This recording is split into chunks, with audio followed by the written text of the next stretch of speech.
আমরা এখন একটা রায়গঞ্জ বাইপাস দিয়ে যাচ্ছি। বাইপাসটা কমপ্লিট হয়নি, কিন্তু কিছুটা সেকশন অ্যাক্সেসেবল। মানে ওখানে নো এন্ট্রি বোর্ড ছিল, কিন্তু লোকাল লোকজন যাচ্ছিল দেখে, আরও গাড়ি এদিক ওদিক যাচ্ছিল দেখে আমরা ঢুকলাম। এখান থেকে ডালখোলা যাওয়া যাবে, একটা রেল ব্রিজ আসবে, তার আগে থেকে ডান দিকে নেমে যেতে হবে। তো ওই দেখেই যাচ্ছি আমরা।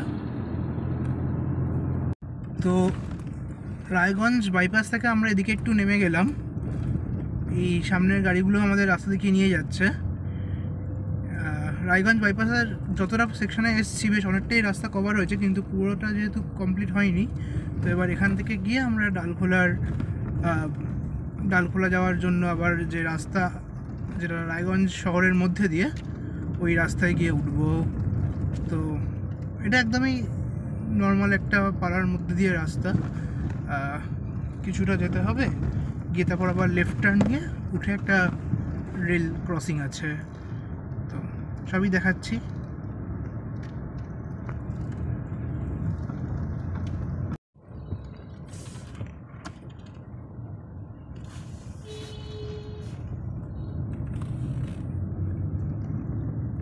এই কিছুটা আসার পর 500-600 মিটার আসার পর একটু সিমেন্টের রাস্তা পেলাম।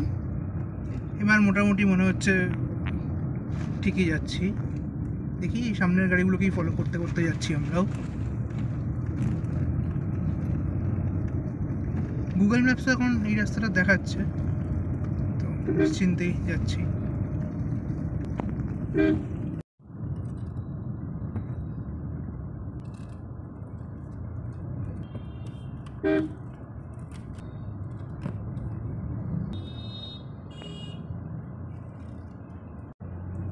এই হচ্ছে একটা রেল ব্রিজ ক্রসিং এই রাস্তা দিয়ে।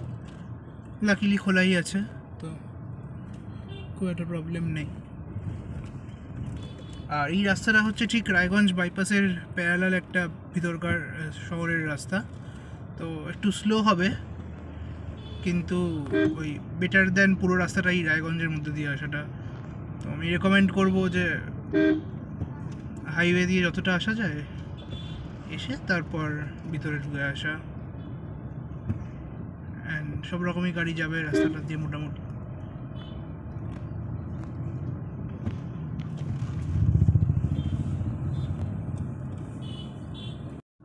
এবার কিছুটা এগিয়ে আবার আমরা বাঁদিকে ঢুকলাম। এই রাস্তাটা দিয়ে গেলে আমরা আবার রায়গঞ্জ বাইপাসের উপর উঠে যেতে পারবো।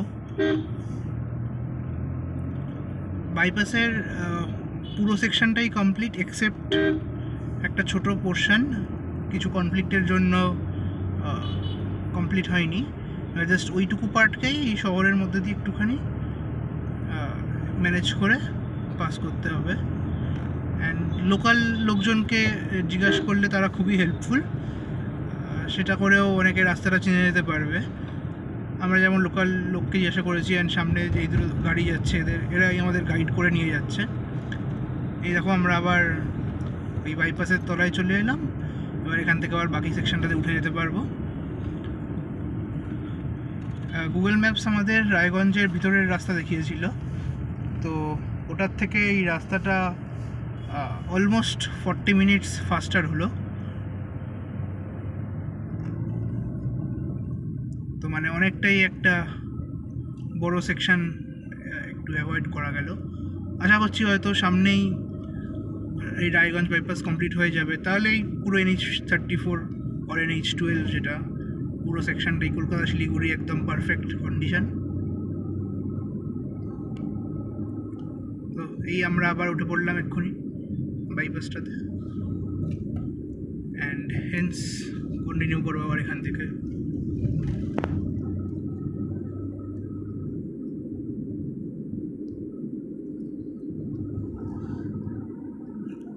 এই বাইপাসের সেকশনটার ব্যাপারে অনেক কম লোকজনই জানে।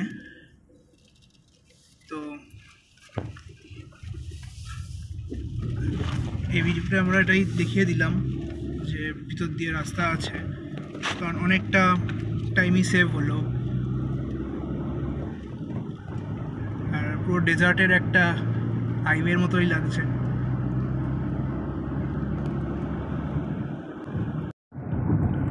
আমরা এখন ডালখোলা বাইপাস ক্রস করছি।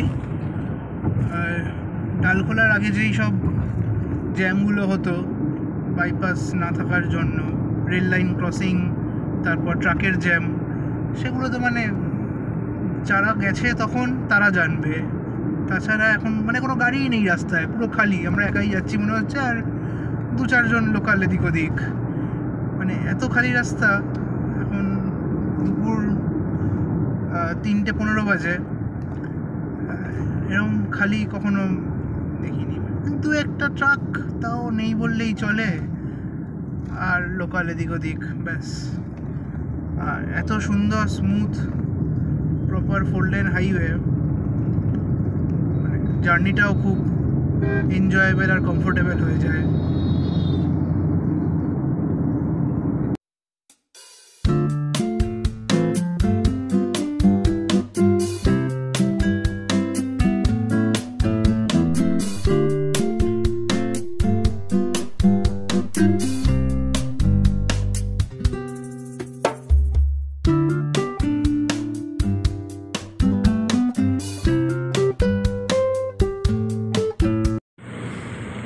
খাওয়া দাওয়া করে বেশ টুকটুক করে এগিয়ে আসছিলাম, ভালোই আসছিলাম, কিন্তু একটা ওই আকাশের মানে ওয়েদারটা যে কিভাবে চেঞ্জ হয়ে গেল।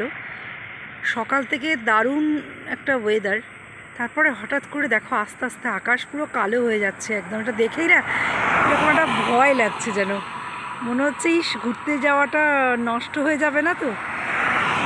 আর একটু আগেই কিন্তু সানসেট যখন হচ্ছিল, বাদিকের আকাশটা একদম দারুণ ক্লিয়ার ছিল, তারপরে হঠাৎ করে কীরকম কালো হয়ে যাচ্ছে।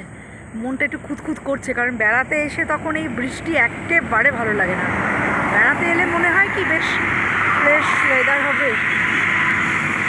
তাও একটু ড্রোন উড়িয়ে কিছু শট নিয়ে নেওয়া হচ্ছে এখানে, কারণ আমরা প্রায় হোটেলের কাছাকাছি পৌঁছে এসেছি।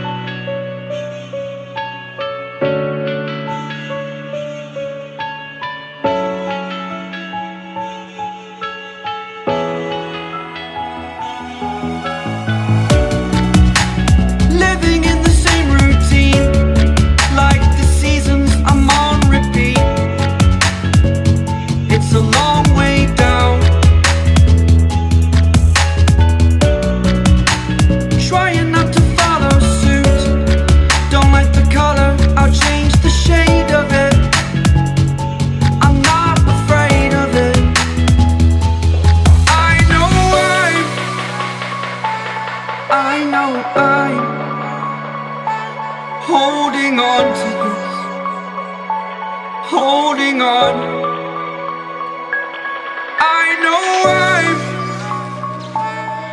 I know I'm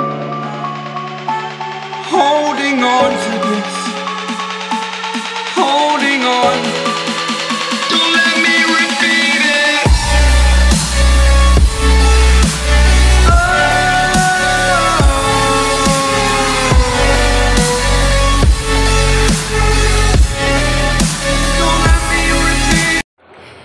আমরা পৌঁছে গেলাম। আর কতটা সময় পৌঁছলাম পাপান বলো আজকে? আমরা বাগডোগরা রাফলি 4:15 বেরিয়েছিলাম, আর খাবার ব্রেক, টয়লেট ব্রেক সব নিয়ে, ড্রোন ব্রেক, হ্যাঁ, ড্রোনের ভিডিও টোলার সব ব্রেক নিয়ে 5:30 নাগাদ বাগডোগরা পৌঁছে গেছি। আর হোটেলেও পৌঁছে গেছি।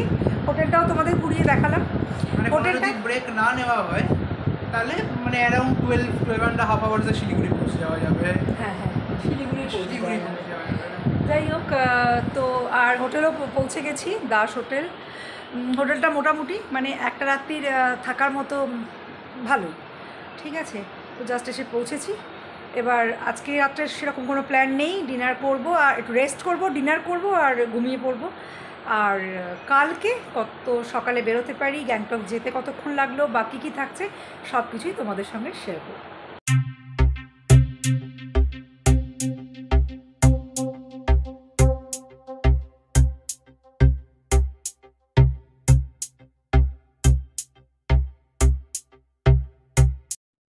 হ্যালো, আজকে চলে এসেছি আমাদের সেকেন্ড ডে। আজকে দিনটা একদম সকাল থেকেই পুরো একদম মানে ধ্বংস আর কি। সকালবেলা ঘুম থেকে উঠলাম যখন 6:45, তখন উঠেই শুনতে পেলাম ঝমঝম করে বৃষ্টি হচ্ছে। মানে বৃষ্টির আওয়াজে মনে হচ্ছিল চারপাশ ভেঙে টেঙে যাচ্ছে, এরকম টাইপের, এতটা জোর বৃষ্টি। তো যাই হোক, বেড়াতে যখন এসেছি তখন বৃষ্টি মানে রেডি হয়ে বসে আছি যে বৃষ্টি একটু কমলে তারপরে গাড়িতে লাগেজ তুলে নিয়ে এগোবো আমাদের গ্যাংটকের দিকে। কিন্তু এখন বুঝতে পারছি না ওয়েদার কতটা কীরকমই। আমরা মোটামুটি 4 তলায় আছি আর কি রুমে। তো এখান থেকে নেমে গিয়ে বাইরের ওয়েদারটা দেখতে পাবো, কারণ রুম থেকে বাইরে কিছু দেখা যাচ্ছে না। আচ্ছা, এরপরে আসি রুমের রিভিউতে, কারণ রিভিউতে একটু দিয়ে রাখতেই হবে যে আমার ভিডিও দেখে যদি কেউ এই হোটেল বুক করো তারা যেন দেখে শুনেই বুক করতে পারে। প্রথম কথা, হোটেলটা একটা বড় সুবিধা হচ্ছে একদম রাস্তার ওপর, ঠিক আছে? কোথাও ভিতরে খুঁজে যেতে হবে না, একদম যে রাস্তা দিয়ে আসছো সেই রাস্তা দিয়ে জাস্ট একটা টার্ন নিয়ে লেফট সাইডে ইজি পেয়ে যাবে। আচ্ছা, সেকেন্ড ভালো দিক হচ্ছে পার্কিং আছে গাড়ি হোটেলের সাথে, হোটেলের জাস্ট সামনেই গাড়ি রাখা আছে, খুব ভালো দিক। 3 নম্বর আসি রুমের কথায়। রুম দেখতে খুব ভালো, সুন্দর, মানে যে এরকম রুম যেরকম হয়, আর আমরা প্রেফার করি বাইরে বেড়াতে গিয়ে এরকম 4 বেডেড রুম, তো সেই হিসাবে একদম পারফেক্ট রুম, 4 বেডেড। আর এসি রয়েছে, সুন্দর ডেকোরেশন, লাইট এনাফ, মানে সব কিছু যেরকম একটা রুমে থাকা দরকার সব। বাথরুমও ক্লিন, একদম পরিষ্কার। কিন্তু হ্যাঁ, খাবার দারুণ টেস্টি, মানে যে কটা আইটেম খেয়েছি আমরা স্ন্যাক্সে বা ডিনারে, অল্প কিছুই খেয়েছি, কিন্তু যা খেয়েছি প্রত্যেকটা আইটেমই বেশ টেস্টি, খুব ভালো লেগেছে। এবার আসি শোয়ার কথায়, ঠিক আছে? বিছানায় যখন শোবে মনে হবে না বিছানায় শুয়ে আছো, যথেষ্ট শক্ত, মানে একদমই কাঠের পাটাতনের মতো। মানে আমি সকালে উঠে আমার পুরো বডি ব্যথা হয়ে গেছে। বালিশ প্লেন কিছু ছিল, আর কিছু হচ্ছে পুরো একদম ভিতরের তুলো আর কি গোলা গোলা পাকিয়ে গেছে, ওই রকম বালিশ। তো যখন এক্সট্রা চাওয়া হয়েছে সেগুলোও এসছে ওই রকমই, ওই গোলা পাকানোই বালিশ। তো এটা খাট বিছানা বালিশ একেবারে চাপের। আচ্ছা, গিজারে জল পাবে, সকালে স্নান করতে অসুবিধা হবে না, ব্যাস। বাদবাকি আর কিছু না। কিন্তু একটা বড় প্রবলেম, সেটা হচ্ছে যে করিডোরে মানে গান, ঠাকুরের গান আর কি। কালকে সন্ধেবেলা যখন এসেছি প্রায় ঘন্টাখানেক ডিরেক্ট গান, এবং গানটা বেশ ভালোই সাউন্ডে আর কি, মানে কম টম নয়, ভালো জোরেই। ওটা একটা ঠিক আছে, ওটা সন্ধ্যাবেলা ছিল, এসছিলাম, জেগেছিলাম, সব ঠিক আছে। কিন্তু আজকে সকাল 7টার মধ্যে শুরু হয়ে গেছে আবার, ওটা ভালো লাগেনি, কারণ বেশ জোর ভলিউমে গান চলছে, যেটা ঘরের মধ্যেও আসছে। তো এই যা ভালো খারাপ সব নিয়েই হয় সব কিছু, তো সেটা শুরু হয়ে গেছে। এবার ওয়েদারটা যদি ঠিকঠাক সাথ দেয়, আগামী যে হোটেল বুকিং আছে সেই হোটেলটা সত্যিই দেখার মতো।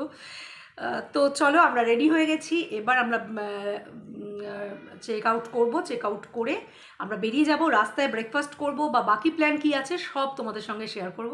চলো।